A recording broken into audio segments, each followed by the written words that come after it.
مریم نواز کے دھماکےدار بیان، جسٹس اور جرنیل نشانے پر۔ پنجاب میں صوبائی اسمبلی کے لیے الیکشن کا شیڈول اناؤنس ہو چکا ہے اور مریم نواز جارحانہ موڈ میں آ چکی ہیں۔ پارٹی کے لیے بیانیے کا رخ متعین کرنا ہو کہ عمران خان کے مضبوط پروپیگنڈے کا توڑ کرنا، مسلم لیگ نون کی طرف سے مریم نواز کی ٹون بتا رہی ہے کہ پارٹی پنجاب میں حکومت بنانے کی سرتوڑ کوشش کرنے کے لیے تیار ہے۔ اپنے تازہ انٹرویو میں مسلم لیگ نون کی چیف آرگنائزر مریم نواز نے جسٹس اور جرنیل دونوں کے بارے میں نئے انکشاف کیے ہیں۔ مریم نواز نے دعویٰ کیا ہے کہ سپریم کورٹ کے سابق چیف جسٹس آصف سعید کھوسہ نے بطور چیف جسٹس عہدے میں توسیع مانگی تھی، مگر نواز شریف نے انکار کر دیا۔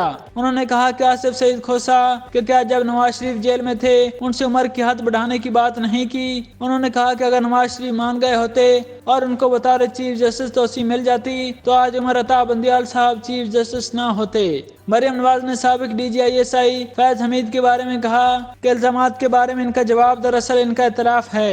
انہوں نے کہا کہ فیض حمید کو نشانہ عبرت بنانا چاہیے۔ واضح رہے کہ مریم نواز نے 2 دن پہلے دعویٰ کیا تھا کہ جنرل فیض حمید نے نواز شریف کی حکومت ختم کرنے میں کلیدی کردار ادا کیا، جس کے جواب میں جنرل فیض نے سینئر صحافی کامران خان کو میسیجز کے ذریعے کہا کہ نواز شریف کی حکومت ختم ہونے کے وقت وہ صرف ایک لیفٹیننٹ جنرل تھے اور کیا ایک لیفٹیننٹ جنرل اکیلا حکومت ختم کر سکتا ہے۔ جنرل فیض کا کہنا تھا کہ فوج کمان کے ذریعے چلتی ہے اور اس وقت کمان جنرل قمر جاوید باجوہ کے ہاتھ میں تھی۔ انٹرویو میں Maryam Nawaz chairman P T I Imran Khan کو تنقید کا نشانہ بنایا اور کہا کہ عمران خان ریلی کے لیے تو ٹھیک ہیں لیکن عدالت میں پیشی کے لیے کہتے ہیں کہ ان کی جان کو خطرہ ہے۔ مریم نواز نے عمران خان سے سوال کیا کہ عدالت میں جان کو خطرہ ہوتا ہے یا ریلی میں۔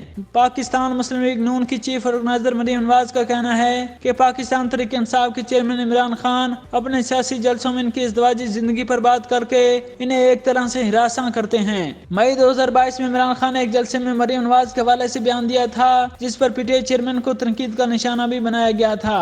عمران خان نے جلسے سے خطاب کرتے ہوئے کہا تھا کہ انہیں کسی نے مریم نواز کی تقریر کا کلپ بھیجا جس میں وہ بار بار ان کا نام لے رہی ہیں۔ ساتھ ہی عمران خان نے مریم نواز کو مخاطب ہوتے ہوئے کہا تھا، مریم دیکھو تھوڑا دھیان کرو، تمہارا خامد ہی ناراض نہ ہو جائے جس طرح تم بار بار میرا نام لے۔ مریم نواز کا کہنا تھا کہ عمران خان اپنے جلسوں میں ان کی شادی کا ذکر کرتے ہیں، حالانکہ ان کے والدین اور دادا نے ان کی شادی دھوم دھام سے کی تھی اور وہ آج تک شادی کو نبھا رہی ہیں، جو کہ بہت بڑی بات ہے۔ مسلم لیگ نون کی چیف آرگنائزر نے خواتین کو مخاطب ہوتے ہوئے کہا کہ وہ عمران خان کے مذکورہ جملوں پر ذرا خیال کریں اور پھر سوچیں کہ ان کی بیٹی کی عمر کی ہے اور وہ ان سے متعلق کیسے جملے کستے ہیں۔ ان کا مزید کہنا تھا کہ جب عمران خان کو اپنی بیٹی کی عمر کی خواتین پر جملے کسنے ہوتے ہیں تب وہ جوان بن جاتے ہیں لیکن بعد میں عدالتوں کا سامنا کرتے وقت بوڑھے ہو جاتے ہیں۔ ان کی عمر 72 سال ہو جاتی ہے۔